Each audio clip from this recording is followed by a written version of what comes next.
Maithili music presents. Holi Holi Holi में भतार सखी मिलल हमर बबना। होली में भतार सखी मिलल हमर बबना। अच्छा ऐसा है क्या रे? मिलल हमर बबना। होली में भतार सखी मिलल हमर बबना। होली में भतार सखी मिलल हमर बबना। कैसे के रानी हो अच्छा राजधानी है का रे? कैसे के रंगी देह पर चढ़ के फुलवना। होली में भतार अच्छा वृद्धि नहीं हुआ होगा। होली में भतार सखी मिलल हमर बबना। होली में भतार सखी मिलल हमर बबना।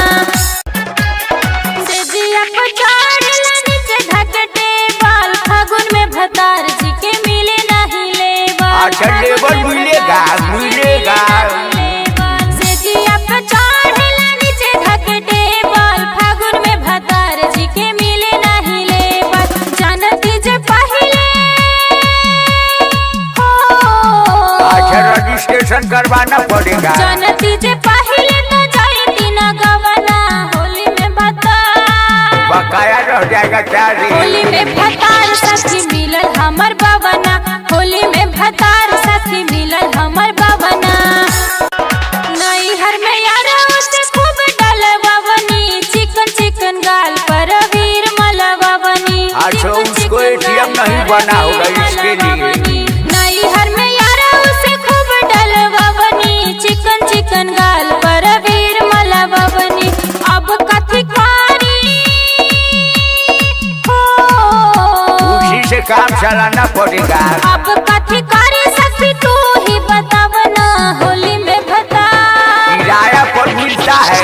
होली में भतार सखी मिलल हमर बबना। होली में भतार सखी मिलल हमर बबना। रिकॉर्डिंग बाय माँ Janaki studio Muzaffarpur. Mobile number 82 71 72 25 89। के बेदर्दी के कैसे बुलाई। रुसल बाड़े अशोक सिंह कैसे पुल्हाई। अरे वो पगला है समझ नहीं कैसे तू। पुल्हाई। के बेदर्दी के कैसे बुलाई। रुसल बाड़े अशोक सिंह कैसे पुल्हाई। प्रीति के मनवा के हो पूरा न मानो होली